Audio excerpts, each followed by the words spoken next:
ഈശോ മിശിഹായ്ക്ക് സ്തുതിയായിരിക്കട്ടെ. നമുക്കൊരു നിമിഷം പ്രാർത്ഥിക്കാം, കണ്ണുകളടയ്ക്കാം. വചനമാകുന്ന ദൈവമേ, ഞങ്ങളുടെ ജീവിതത്തിൽ വലിയൊരു പ്രകാശമായി വ്യാപരിക്കാൻ നീ കൃപ ചൊരിയണമേ. വചനത്തിൻ്റെ മാതാവേ, പരിശുദ്ധ അമ്മേ, ഞങ്ങൾക്ക് വേണ്ടി അമ്മ പ്രാർത്ഥിക്കണമേ. ആമേൻ. ദൈവത്തിൻ്റെ വചനം ഇങ്ങനെ പറയുന്നു, വെളിപാട് 12:1, സ്വർഗത്തിൽ വലിയ ഒരടയാളം കാണപ്പെട്ടു. സൂര്യനെ ഉടയാടയാക്കിയ ഒരു സ്ത്രീ, അവളുടെ പാദങ്ങൾക്കടിയിൽ ചന്ദ്രൻ, ശിരസിൽ 12 നക്ഷത്രം കൊണ്ടുള്ള കിരീടം. ഇത് യോഹന്നാന് കിട്ടിയ ഒരു വെളിപാടാണ്. സ്വർഗത്തിൽ കണ്ട വലിയൊരു അടയാളമാണ്. പരിശുദ്ധ അമ്മയെക്കുറിച്ചുള്ള ഒരു ദർശനമാണ്.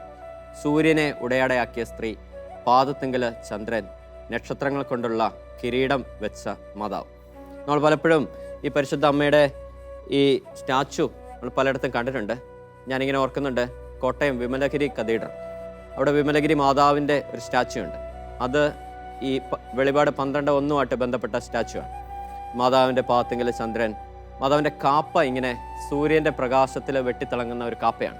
ആ ഒരു കളറിലാണ്, ഒരു തീയുടെ കളറിലാണ് ആ ഒരു കാപ്പ ചെയ്തിരിക്കുന്നത്. തലയിൽ 12 നക്ഷത്രം. അപ്പോൾ അങ്ങനെയുള്ള സ്ഥലത്തൊക്കെ നമ്മൾ ചെന്നിരുന്ന് പ്രാർത്ഥിക്കാനൊക്കെ വലിയൊരു ആനന്ദവും പരിശുദ്ധ അമ്മയുടെ വലിയൊരു സാന്നിധ്യമൊക്കെ നമുക്ക് അനുഭവപ്പെടാറുണ്ട്. ഇതുമായിട്ട് കമ്പയർ ചെയ്ത് നമ്മൾ നോക്കുമ്പോൾ ഉൽപ്പത്തിയിൽ ഈ സൃഷ്ടിയുടെ കാര്യം പറയുമ്പോൾ ദൈവം ഒരു കാര്യം ഇങ്ങനെ നമുക്ക് പറഞ്ഞു തരുന്നുണ്ട്. ഉൽപ്പത്തി 1:14 മുതലുള്ള വാക്യങ്ങൾ, ദൈവം വീണ്ടും അരുൾ ചെയ്തു, രാവും പകലും വേർതിരിക്കാൻ ആകാശവിധാനത്തിൽ പ്രകാശങ്ങൾ ഉണ്ടാവട്ടെ. രാവും പകലും വേർതിരിക്കാനായിട്ട് ആകാശവിധാനത്തിൽ പ്രകാശങ്ങൾ ഉണ്ടാവട്ടെ. അവ ഋതുക്കളും ദിനങ്ങളും വർഷങ്ങളും കുറിക്കുന്ന അടയാളമായിരിക്കട്ടെ.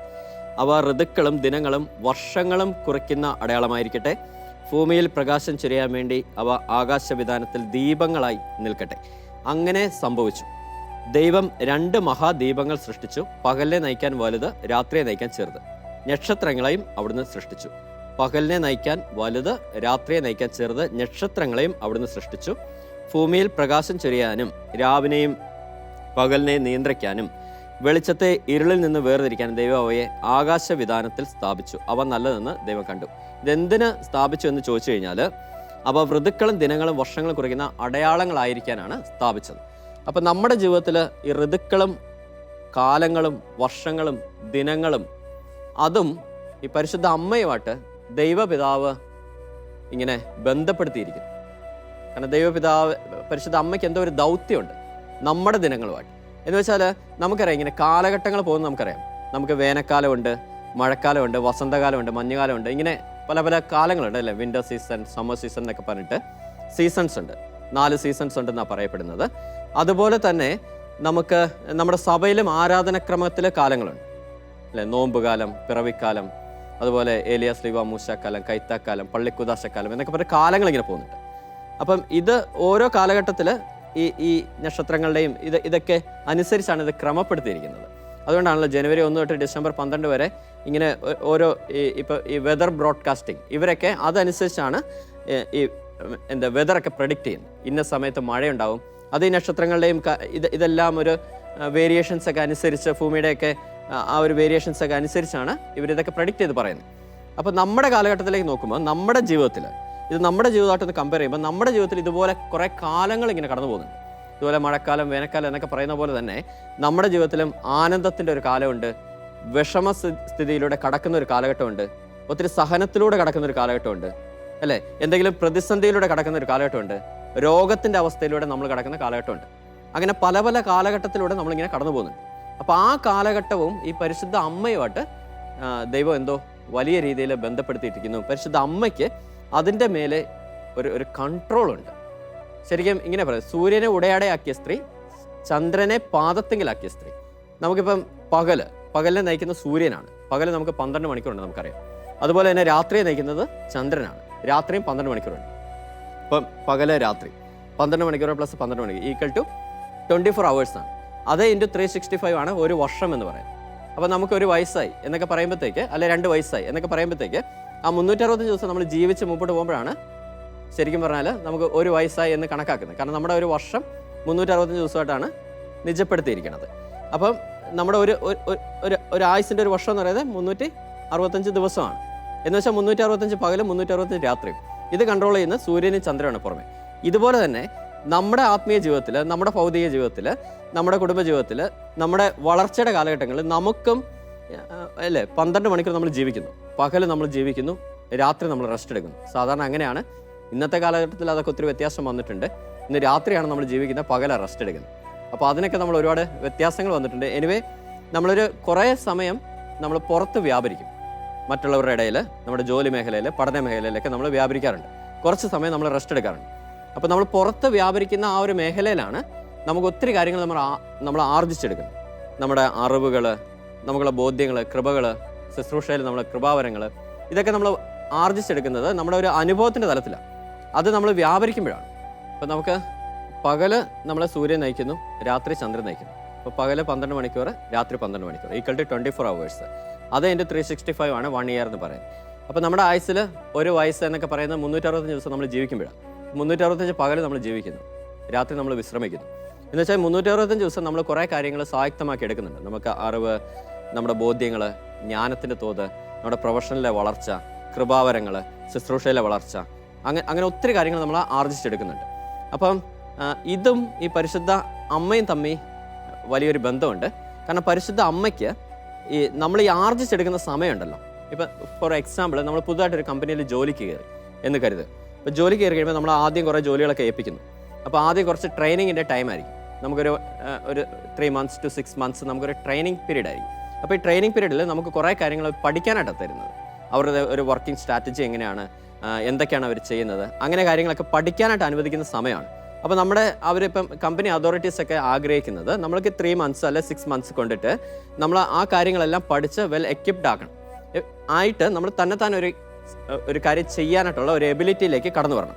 അപ്പോൾ ഒരു 6 months ടൈമാണ് നമുക്ക് പഠിക്കാൻ വേണ്ടി അനുവദിക്കുന്നത്. അപ്പോൾ ആ ഒരു 6 months ടൈം, അല്ലെങ്കിൽ നമ്മളിപ്പം ഒരു ഇൻ്റർവ്യൂവിന് വേണ്ടി പ്രിപ്പയർ ചെയ്യുന്നു. നമുക്കിപ്പോൾ IELTS പ്രിപ്പയർ ചെയ്യുന്നവരുണ്ട്, പുറത്തോട്ട് പോകാനൊക്കെ ഒരുങ്ങുന്നവരുണ്ട്, അല്ലെങ്കിൽ ഒരു ജോലി കിട്ടാൻ വേണ്ടി പ്രിപ്പയർ ചെയ്യുന്നവരുണ്ട്.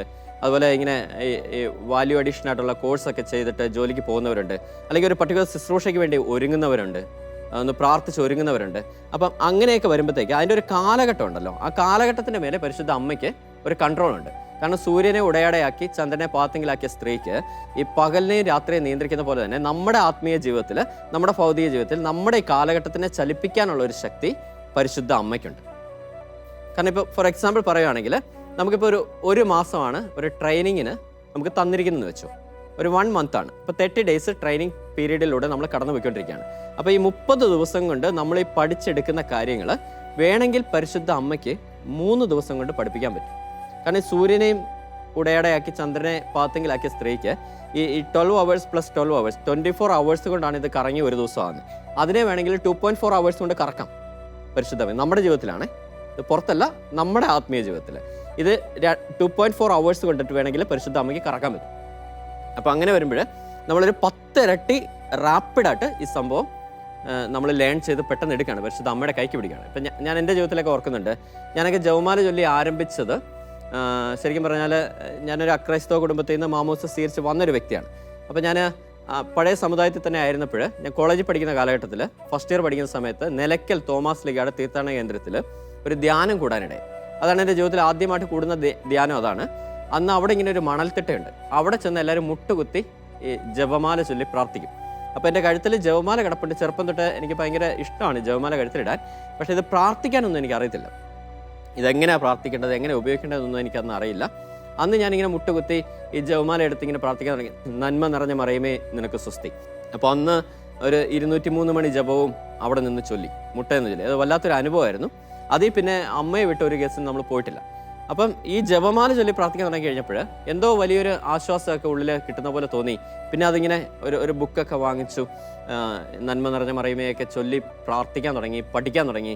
അത് കഴിഞ്ഞപ്പോൾ എൻ്റെ ജീവിതത്തിൽ വന്നൊരു മാറ്റം എന്താണെന്ന് വെച്ച് കഴിഞ്ഞാൽ, നമ്മളിപ്പോൾ പഠിക്കുന്നത്, ഇപ്പോൾ എഞ്ചിനീയറിംഗിന് പഠിക്കുന്ന കാലഘട്ടമാണ് അത്. അപ്പം എഞ്ചിനീയറിംഗിന് പഠിക്കുമ്പോൾ ആദ്യം ലാംഗ്വേജ് ഒക്കെ ഭയങ്കര ടഫാണ്, പഠിച്ചാൽ മനസ്സിലായത്. അങ്ങനെ ഒരു സിറ്റുവേഷനിൽ നിന്ന് ഈ സാധനം പതുക്കെ മാറാൻ തുടങ്ങും. അപ്പോൾ എൻ്റെ ഒരു സ്വഭാവമുണ്ട്, എനിക്കിങ്ങനെ നോട്ടൊന്നും എഴുതി പഠിക്കുന്നതൊന്നും അങ്ങനെ വലിയ താല്പര്യമൊന്നുമില്ല. അതുപോലെ മണിക്കൂർ കണക്കിന് ഇരുന്ന് പഠിക്കുന്ന ഒരു ശീലമൊന്നും എനിക്കില്ല. അപ്പോൾ ക്ലാസ്സിൽ നന്നായിട്ട് ശ്രദ്ധിച്ചിരിക്കും, ടെക്സ്റ്റ് ബുക്ക് വായിക്കും. ഞാനൊക്കെ ശ്രദ്ധിച്ച ഒരു കാര്യം ഇതുണ്ട്, നമ്മളൊരു 4 മണിക്കൂർ 5 മണിക്കൂർ എടുത്ത് പഠിക്കേണ്ട ഒരു കാര്യങ്ങൾ ഒരു അരമണിക്കൂർ 1 മണിക്കൂർ കൊണ്ട് നമ്മുടെ തലയ്ക്കകത്ത് ഇങ്ങനെ ലോജിക്കൊക്കെ കത്താൻ തുടങ്ങും. അപ്പോൾ എന്തോ ഒരു മാറ്റം വരാൻ തുടങ്ങിയിട്ടുണ്ട് ഈ പരിശുദ്ധ അമ്മയുടെ കൈക്ക് പിടിച്ചപ്പോൾ. അപ്പോഴേ നമുക്കറിയാം എന്തോ ഒരു സ്പീഡപ്പ്, ഒരു ആക്ഷനിൽ സ്പീഡപ്പ് ആവുന്നു. പെട്ടെന്ന് നമുക്കൊരു മെച്യൂരിറ്റി ലെവലുണ്ടല്ലോ. നമ്മളൊരു കാര്യത്തിൽ നിന്ന് മറ്റൊരു കാര്യം ചെയ്യുമ്പോഴത്തേക്ക് നമ്മുടെ മൈൻഡ്, നമ്മുടെ ശരീരം, നമ്മുടെ ചിന്താഗതി ഇതൊക്കെ മാറുന്നൊരു കാലഘട്ടം ഉണ്ടല്ലോ. ഇതും പെട്ടെന്ന് റാപ്പിഡായിട്ട് അങ്ങ് ചേഞ്ച് ചെയ്യാൻ തുടങ്ങും. ആ സമയത്താണ് എൻ്റെ അപ്പന് വലിയൊരു ആക്സിഡൻ്റ് ആവുന്നത്. അപ്പോൾ അപ്പനിങ്ങനെ കടന്നു പോകുന്നു. കുടുംബത്തിൻ്റെ ഉത്തരവാദിത്തങ്ങൾ മൊത്തം ഒറ്റയ്ക്ക് കൈകാര്യം ചെയ്യേണ്ട ഒരു അവസ്ഥയിലേക്ക് വരുവാണ്. അത് അപ്പൻ ആക്സിഡൻ്റ് ആവുന്നത് എൻ്റെ 21ാമത്തെ വയസ്സിലാണ്. 1 മണിക്കൂറിൽ മരിച്ചു പോകുമെന്ന് പറഞ്ഞ് ഹോസ്പിറ്റലിൽ അഡ്മിറ്റ് ആക്കിയ അപ്പൻ, വീട്ടിൽ ബാങ്ക് ബാലൻസോ കാര്യങ്ങളൊന്നുമില്ല. അപ്പോൾ അങ്ങനത്തെ ഒരു സിറ്റുവേഷനിൽ നമുക്ക് തന്നെ ഹാൻഡിൽ ചെയ്യേണ്ടി വന്നു.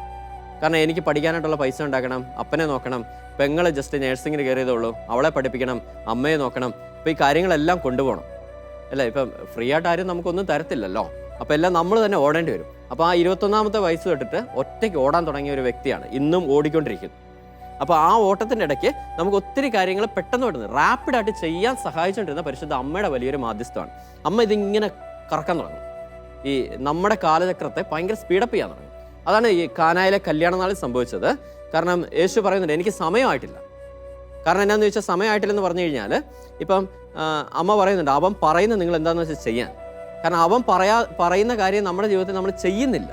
അത് ചെയ്യുന്ന സമയത്ത്, അത് പ്രാക്ടിക്കലി ഇംപ്ലിമെൻ്റ് ചെയ്യുന്ന സമയത്ത് നമ്മുടെ സമയം ആവുന്നത് യഥാർത്ഥത്തിൽ. ഫോർ എക്സാമ്പിൾ ഇപ്പം ഇങ്ങനെ പറയുന്നുണ്ട്, ഈശോ പറയുന്നുണ്ട്, ഒരു വചനമൊക്കെ പറയുന്നുണ്ട്, നിങ്ങൾ വിധിക്കരുത്, നിങ്ങൾ വിധിക്കുന്ന വിധിയാൽ തന്നെ നിങ്ങൾ വിധിക്കപ്പെടും എന്ന് പറയുന്നുണ്ടല്ലോ. അപ്പോൾ നമ്മൾ പല വ്യക്തികളെ ഇങ്ങനെ രാവിലെ തൊട്ട് വൈകിട്ട് വരെ ഇങ്ങനെ വിധിച്ചുകൊണ്ടിരിക്കുക. അപ്പോൾ വിധിച്ചുകൊണ്ടിരിക്കുമ്പോൾ ഇതിൻ്റെ ഇൻഡയറക്റ്റായിട്ട് കുറേ കാര്യങ്ങൾ നമ്മുടെ ജീവിതത്തിൽ വരും, കുറേ തടസ്സങ്ങളുണ്ടാവും. കാരണം നമ്മുടെ ഒരു സ്വഭാവം എന്ന് പറഞ്ഞാൽ വിധിക്കല. നീ വിധിക്കുന്ന വിധിയാൽ തന്നെ നീയും വിധിക്കപ്പെടും എന്നാണ് പറയുന്നത്. അപ്പോൾ അതിൻ്റേതായിട്ടുള്ള ഒരു പ്രശ്നങ്ങൾ നമ്മുടെ ജീവിതത്തിൽ ഇങ്ങനെ പാരലായിട്ട് ഇങ്ങനെ വന്നുകൊണ്ടേയിരിക്കും. അപ്പോൾ ഈ പ്രശ്നം സ്റ്റിൽ അവിടെ തന്നെ അങ്ങ് നിൽക്കുക. അപ്പോൾ ഈ പ്രശ്നം മാറാൻ വേണ്ടിയാണ് നമ്മൾ പ്രാർത്ഥിക്കുന്നത്, നമ്മൾ ഒത്തിരി എഫേർട്ടൊക്കെ എടുക്കുന്നത്. പക്ഷേ വിധിക്കുന്ന ഒരു സ്വഭാവം നമ്മൾ മാറ്റം വരുത്തുന്നില്ല. അപ്പോൾ മാറ്റം വരുത്താത്തിടത്തോളം കാലം ഈ പ്രശ്നം അവിടെ തന്നെ നിൽക്കും. അപ്പോൾ നമുക്കിതിങ്ങനെ മനസ്സിലാവുകയാണ്, നമ്മൾ പരിശുദ്ധ അമ്മയുടെ കൂട്ട് പിടിച്ചിട്ട് നമ്മൾ നിന്ന് കഴിഞ്ഞാൽ ചിലപ്പോൾ ഈ ഒരു നാളെ ഒരു സുപ്രഭാതത്തിൽ എണീക്കുമ്പോഴത്തേക്ക് എൻ്റെ ഈ വിധി എന്ന് പറയുന്ന, വിധിക്കൽ എന്ന് പറയുന്ന സ്വഭാവം കംപ്ലീറ്റ് മാറണമെന്നില്ല. കാരണം ഇത് ദിവസങ്ങളെടുക്കും. കാരണം ഒരു ഇരുമ്പിന് തുരുമ്പ് പിടിച്ചെന്ന് വെച്ചോ, നമ്മളൊരു ഫയൽ എടുത്തിട്ട് ഇതിനെ ഇങ്ങനെ രാഗി ശരിയാക്കുകയാണ്. ഒറ്റ രാഗിയെ തുരുമ്പ് മാറുമോ? ഇല്ല. ചിലപ്പോൾ വർഷങ്ങൾ തഴമ്പിച്ച തുരുമ്പായിരിക്കും. അത് ചിലപ്പോൾ മണിക്കൂറുകൾ ഇരുന്ന് രാകേണ്ടി വരും. ഇതുപോലെ തന്നെ ഈ ഒരു process day by day continue ചെയ്യേണ്ടി വരും. അങ്ങനെ കണ്ടിന്യൂ ചെയ്ത് ചിലപ്പോൾ ഒരു 5 വർഷം കഴിയുമ്പോഴായിരിക്കും നമ്മൾ പരിപൂർണമായിട്ട് നമ്മൾ ആരെയും വിധിക്കാത്ത ഒരു ക്യാരക്ടറിലേക്ക് നമ്മൾ മാറുന്നത്. അങ്ങനെ മാറിക്കഴിയുമ്പോൾ ഈ 5 വർഷം കഴിയുമ്പോഴായിരിക്കും ഈ പ്രശ്നത്തിന് ഒരു സൊല്യൂഷൻ കണ്ടുപിടിക്കുന്നത്. ഇതാണ് യേശുവിൻ്റെ സമയം എന്ന് പറയുന്നത്. എൻ്റെ സമയം ആയിട്ടില്ല. കാരണം ഇവന് ഈ ക്യാരക്ടർ മാറ്റം വന്നിട്ടില്ല. ഇവന് മാറ്റം വരണമെങ്കിൽ ചിലപ്പോൾ ഇതിപ്പോൾ 2022ആണ്, നമ്മളിനി 2027 ഈ ഒരു ക്യാരക്ടറിന് മാറ്റം വരുന്നത്. അപ്പോഴായിരിക്കും ഈ പ്രശ്നം മാറാനായിട്ട് ദൈവം അനുവദിച്ചിരിക്കുന്ന സമയം. പക്ഷെ നമ്മൾ പരിശുദ്ധ അമ്മയുടെ കൈക്ക് പിടിക്കുകയാണെങ്കിൽ അമ്മ എന്ത് ചെയ്യുമെന്ന് വെച്ച് കഴിഞ്ഞാൽ ഈ സാധനത്തിന് പുറകോട്ട് വലിക്കാൻ തുടങ്ങും. കാരണം ഇത് പെട്ടെന്ന് നമ്മുടെ കാലഘട്ടത്തെ പടപടപടപടാന്ന് കറക്കാൻ തുടങ്ങിയിട്ട് ഈ 2022 ചിലപ്പോൾ എൻഡിൽ ഈ ഡിസംബർ മാസം നമ്മൾ ഈ വിധിക്കുന്ന സ്വഭാവം മാറാനായിട്ട് പരിശുദ്ധ അമ്മ നമ്മളെ സഹായിക്കും, പരിശുദ്ധ അമ്മയുടെ കൂട്ട് പിടിച്ചു കഴിഞ്ഞാൽ. അപ്പോൾ ഈ 5 വർഷം കൊണ്ട് പോകേണ്ട ഒരു സാധനം ചിലപ്പോൾ ഒരു 5 മാസം കൊണ്ട് നമുക്കിതിനെ ഓവർകം ചെയ്ത് അപ്പുറം കടത്താനായിട്ട് പറ്റും. കാരണം അത് പരിശുദ്ധ അമ്മയ്ക്ക് കൊടുത്തിരിക്കുന്ന ഒരു അതോറിറ്റിയാണ്. അതുകൊണ്ടാണ് വെളിപാടിൻ്റെ പുസ്തകത്തിൽ എക്സാക്റ്റ് സ്വർഗത്തിൽ കണ്ട ഒരു ദർശനമായിട്ടാണ് യോഹന്നാൻ അവിടെ അവതരിപ്പിച്ചിരിക്കുന്നത്. സൂര്യനെ ഉടയാടയാക്കി, ചന്ദ്രനെ പാത്തെങ്കിലാക്കി, നക്ഷത്രങ്ങൾ കൊണ്ട് കിരീടമണിഞ്ഞ ഒരു സ്ത്രീ. ഇത് ഈ കാലചക്രത്തെ നിയന്ത്രിക്കാനായിട്ട് അവക്കൊരു അധികാരമുണ്ടെന്ന് നമ്മളോട് ദൈവം പറഞ്ഞ് പഠിപ്പിക്കുക നമ്മളെ ശരിക്കും. അപ്പോൾ പരിശുദ്ധ അമ്മയുടെ കൈക്ക് പിടിച്ചു കഴിഞ്ഞാൽ ഈ സംഭവം സംഭവിക്കും. അപ്പോൾ ഈ 2022 ഡിസംബർ മാസം ആകുമ്പോഴത്തേക്ക് സംഭവം ഓക്കെ ആവും. അതുകൊണ്ടാണ് ഈ സമയമാകാനിട്ട് പോലും പരിശുദ്ധ അമ്മയുടെ മാധ്യസ്ഥ പ്രകാരം യേശു അത് ചെയ്തു കൊടുത്തത്. കാരണം എന്താണെന്ന് പറഞ്ഞാൽ അവൻ പറഞ്ഞത് ചെയ്യാൻ. അവൻ അന്ന് പറഞ്ഞത് കൽഭരണികൾ നിറച്ച് വെള്ളം നിറയ്ക്കാനാണ് പറഞ്ഞത്. ശൂന്യമായ കൽഭരണികൾ നിറച്ച് വെള്ളം നിറയ്ക്കുക എന്ന് വെച്ചാൽ അത് ശൂന്യമായിരുന്നു, അതിനകത്തൊന്നുമില്ല. കാരണം കൽഭരണി വെള്ളം ഒഴിച്ച് വെക്കാൻ, അത് വെള്ളം ഒഴിച്ച് വെച്ചേ പറ്റത്തുള്ളൂ അതിനകത്ത്. അപ്പോൾ അത് വെള്ളം നിറച്ച് വെക്കുക എന്നൊരു ഉത്തരവാദിത്വം നമുക്ക് ഉണ്ടാവണം. അല്ല, ഈ ഇടയ്ക്ക് റീസെൻ്റായിട്ട് ഒരു സിനിമ ഉണ്ടായിരുന്നു, അതിനകത്ത് ഇങ്ങനെ ഒരു ക്ലോക്ക് കാണിക്കുന്നുണ്ട്. അപ്പോൾ ക്ലോക്കിനകത്ത് അയാൾ ചോദിക്കുക ഇതിൻ്റെ സമയം എത്രയായിരുന്നു. കാരണം അത് ഏതാണ്ട് ഒരു 11:10 നിന്ന് പോയതാണ്. നിന്ന് പോയിട്ട് ഒരു 30 വർഷമായി, ഒരു 10-20 വർഷമായി എന്നാണ് പറയുന്നത്. അപ്പോൾ 20 വർഷമായിട്ട് അതിൻ്റെ ഒരു ബാറ്ററി പോലും മാറ്റാനായിട്ട് ഈ ഓഫീസിൽ പറ്റുന്നില്ലെന്നാണ് പറയുന്നത്. അങ്ങനെ ബാറ്ററി മാറ്റാതിരിക്കരുത് അതിനകത്ത്. കാരണം ഒരു ക്ലോക്ക് എന്ന് പറഞ്ഞാൽ ഓടാനുള്ളതാണ്. അപ്പോൾ നിന്ന് പോയി കഴിഞ്ഞാൽ നമ്മുടെ ഒരു ഉത്തരവാദിത്തമാണ് അത് മാറ്റിയിടുക എന്നുള്ളത്, അതിനെ ഫില്ല് ചെയ്യുക എന്നുള്ളത്. അപ്പോൾ എവിടേക്കും ഒരു ഫില്ല് ചെയ്യേണ്ട ഒരു സാധനം എം ടി ആയിട്ട് കിടക്കുക. നമ്മുടെ ഉള്ളിൽ ഇതുപോലെ നമ്മുടെ പല കൽഭരണികളും നമ്മുടെ ഉള്ളിൽ എം ടി ആയിട്ട് കിടക്കുക. അവിടെ പല കാര്യങ്ങൾ വെച്ച് ഫില്ല് ചെയ്യണം. കാരണം ഇപ്പം ഫോർ എക്സാമ്പിൾ ഇപ്പോൾ ഒരു മീഡിയയിലൊക്കെ നിൽക്കുന്ന ഒരു വ്യക്തി, ഇപ്പം നന്നായിട്ടൊരു ഷൂട്ട് ചെയ്യുന്നൊരു വ്യക്തി, അവർ ക്യാമറയെക്കുറിച്ചും അതിനെക്കുറിച്ച് എല്ലാം നന്നായിട്ട് അറിയണ്ടേ. അല്ല ചുമ്മാ ഒരു ക്യാമറ എടുത്തുകൊണ്ട് ഒരു സുപ്രഭാതത്തിൽ ചെന്നിട്ട് കുറേ കാര്യം ഷൂട്ട് ചെയ്തിട്ട് പോരാൻ പറ്റുമോ? പറ്റത്തില്ല. അപ്പോൾ അതിനെക്കുറിച്ച് എക്സാക്റ്റ് എല്ലാ കാര്യങ്ങളും അയാൾ മനസ്സിലാക്കിയിരിക്കണം. മനസ്സിലാക്കിയിരുന്നെങ്കിൽ മാത്രമേ അയാളുടെ ഉള്ളിൽ നിന്ന് അതുപോലെ നല്ലൊരു സാധനം പുറത്തു വരത്തുള്ളൂ എന്ന് പറഞ്ഞ പോലെ തന്നെ. അപ്പം ഈ ശൂന്യമായ കൽഭരണി, അതിനകത്തോട്ട് ഇങ്ങനത്തെ കുറേ നോളജ് കാര്യങ്ങളെല്ലാം നമ്മൾ നിറയ്ക്കേണ്ടിയിരിക്കുന്നു. എന്നിട്ട് അതിനകത്തുനിന്ന് വിളമ്പുന്ന ഒരു സാധനമാണ് നല്ലൊരു പ്രൊഡക്റ്റായിട്ട് പുറത്തോട്ട് വരും. അപ്പോൾ ആ കാര്യങ്ങൾ അതുങ്ങൾ പെട്ടെന്ന് ചെയ്യാൻ തുടങ്ങി. അത് ചെയ്യാനായിട്ട് പരിശുദ്ധ അമ്മയെ സഹായിച്ചത് അവിടെ ഇമ്മീഡിയറ്റ് നിറച്ചോളാൻ പറഞ്ഞു. അപ്പോൾ ആ ടൈമിനെ അങ്ങോട്ട് ഷോർട്ടൻ ചെയ്യുക. ഇതുപോലെ തന്നെ നമ്മുടെ ജീവിതത്തിൽ. അതുപോലെയൊക്കെ ഞാൻ ഓർക്കുന്നുണ്ട്, ഞാൻ ശുശ്രൂഷയിലേക്കൊക്കെ വന്ന കാലഘട്ടം. അന്നൊക്കെ ഞാൻ ആദ്യമായിട്ട് എൻ്റെ മനസ്സിലെ ശുശ്രൂഷ എന്ന് പറയുന്നത്, എനിക്കിങ്ങനെ കൺവേർഷനൊക്കെ കഴിഞ്ഞു 2010. അത് കഴിഞ്ഞിട്ട് എനിക്കൊരു ശുശ്രൂഷ ചെയ്യണമെന്ന് ഭയങ്കര ആഗ്രഹം. അപ്പം ഞാൻ വന്നത് ഒരു ധ്യാന കേന്ദ്രത്തിൽ പാത്രം കഴിയാൻ. അപ്പം എനിക്ക് അടുക്കളയിൽ ഈ പാത്രം കഴിയണം, അതാണ് എൻ്റെ ഒരു ആഗ്രഹം.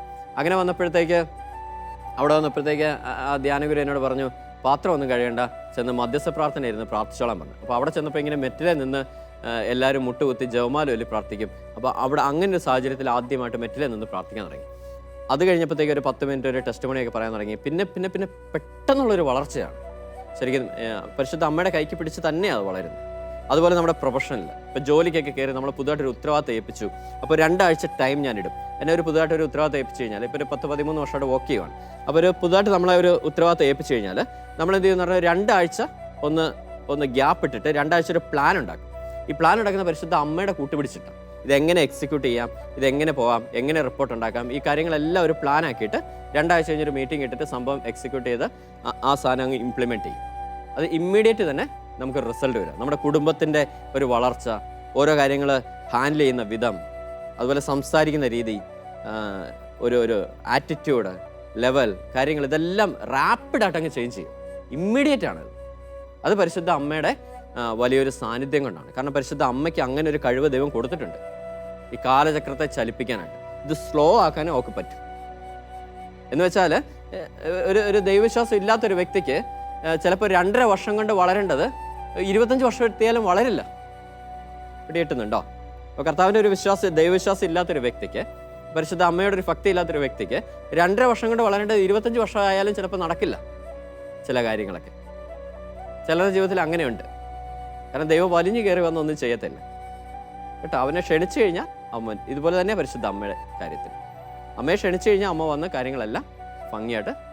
അപ്പോൾ നമ്മുടെ ജീവിതത്തിൽ പരിശുദ്ധ അമ്മയ്ക്ക് അങ്ങനെ വലിയൊരു റോളുണ്ട്. നമ്മുടെ കാലചക്രത്തിൽ, നമ്മുടെ കാലങ്ങളുടെ ഈ ഋതുക്കളും കാലങ്ങളും സമയങ്ങളും ദിനങ്ങളൊക്കെ കൺട്രോൾ ചെയ്യാനായിട്ട് പരിശുദ്ധ അമ്മയ്ക്ക് കഴിവുണ്ട്. നമ്മുടെ വളർച്ചയുടെ ഘട്ടത്തെ കൺട്രോൾ ചെയ്യാനായിട്ട് ഇമ്മീഡിയറ്റ് ഒരു കല്യാണം കഴിക്കുമ്പോൾ ഒരു ആണിൽ നിന്ന് പുരുഷനിലേക്ക് മാറുമല്ലേ, പെട്ടെന്ന് മാറ്റാനായിട്ട് പരിശുദ്ധ അമ്മയ്ക്ക് പറ്റും. ഇനി ഒരു കുഞ്ഞ് ജനിക്കുമ്പോൾ അപ്പനിലേക്ക് മാറുമല്ലേ, അപ്പനിലേക്ക് മാറാനായിട്ട്. ഒരു പെണ്ണിൽ നിന്ന് സ്ത്രീയിലേക്ക് മാറാനായിട്ട്, സ്ത്രീയിൽ നിന്ന് അമ്മയിലേക്ക് മാറാനായിട്ട്. ഇനി ഒരു വിദ്യാർത്ഥിയിൽ നിന്ന് ജോലിക്കാരനിലേക്ക് മാറാൻ വേണ്ടി. ഇതൊക്കെ ഇമ്മീഡിയറ്റ് തന്നെ പരിശുദ്ധ അമ്മയ്ക്ക് നമ്മുടെ ജീവിതത്തിൽ ചെയ്തു തരാൻ പറ്റും. അതാണ് വെളിപാട് 12:1 നമ്മളെ പഠിപ്പിക്കുന്നത്. സൂര്യനെ ഉടയാടയാക്കിയ സ്ത്രീ, പാദത്തിങ്കൽ ചന്ദ്രനെ വെച്ചേക്കണ സ്ത്രീ, നക്ഷത്രങ്ങൾ കൊണ്ടുള്ള കിരീടം വെച്ചിരിക്കുന്ന ആ പരിശുദ്ധ അമ്മയിലേക്ക് നമുക്ക് നോക്കാം. ആ അമ്മയുടെ മുഖത്തേക്ക് നോക്കാം, നമുക്ക് പ്രാർത്ഥിക്കാം. പരിശുദ്ധ അമ്മേ, ഞങ്ങളുടെ ജീവിതത്തിൻ്റെ ഓരോ ദിനങ്ങൾ, ഓരോ സമയങ്ങൾ, ഞങ്ങളെ ഏൽപ്പിച്ചിരിക്കുന്ന ഓരോ കാര്യങ്ങൾ, അതുപോലെ ഞങ്ങളുടെ ജീവിതത്തിൽ കടക്കുന്ന ഓരോ സിറ്റുവേഷൻസ്, സന്തോഷത്തിൻ്റെ കാലഘട്ടമായിക്കൊള്ളട്ടെ, സങ്കടത്തിൻ്റെ കാലഘട്ടമായിക്കൊള്ളട്ടെ, സഹനത്തിൻ്റെ കാലഘട്ടമായിക്കൊള്ളട്ടെ, ഒറ്റപ്പെടലിൻ്റെ കാലഘട്ടമായിക്കൊള്ളട്ടെ, അതിജീവനത്തിൻ്റെ കാലഘട്ടമായിക്കൊള്ളട്ടെ, രോഗാവസ്ഥയിലൂടെ കടക്കുന്ന ഒരു കാലഘട്ടമായിക്കൊള്ളട്ടെ, ഇനി എന്തിനേലും വേണ്ടി ഒരുങ്ങുന്ന ഒരു കാലഘട്ടമായിക്കൊള്ളട്ടെ, വിവാഹത്തിന് വേണ്ടി, വൈദികനാവാൻ വേണ്ടി, സിസ്റ്റർ ആവാൻ വേണ്ടി, ഒരു ശുശ്രൂഷകനാവാൻ വേണ്ടി, ശുശ്രൂഷകയാവാൻ വേണ്ടി, ഒരു പ്രൊഫഷണലിൽ വിജയിക്കാൻ വേണ്ടി, അല്ല ഒരു ബിസിനസ് തുടങ്ങാൻ വേണ്ടി, ഏത് മേഖല ആയിക്കൊള്ളട്ടെ, അതിനുവേണ്ടി ഒരുങ്ങുന്ന കാലഘട്ടങ്ങളെ മുഴുവൻ അമ്മയുടെ കരങ്ങളിലേക്ക് സമർപ്പിക്കുന്നു. ഞങ്ങൾ കടക്കുന്ന ഓരോ കാലഘട്ടങ്ങളെയും പരിശുദ്ധ അമ്മയെ നിന്റെ കരങ്ങളിലേക്ക് സമർപ്പിക്കുന്നു. നീ ഞങ്ങളുടെ കാലചക്രം ചലിപ്പിക്കണമേ. നിനക്ക് അതിനുള്ള അധികാരം ദൈവപിതാവ് തന്നിട്ടുണ്ടല്ലോ. നീ ഞങ്ങളുടെ കാലചക്രം ചലിപ്പിക്കണമേ. ഞങ്ങളെ കൃപയിൽ നിന്ന് കൃപയിലേക്ക്, കഴിവിൽ നിന്ന് കഴിവിലേക്ക്, നന്മയിൽ നിന്ന് നന്മയിലേക്ക് നീ നയിക്കണമേ.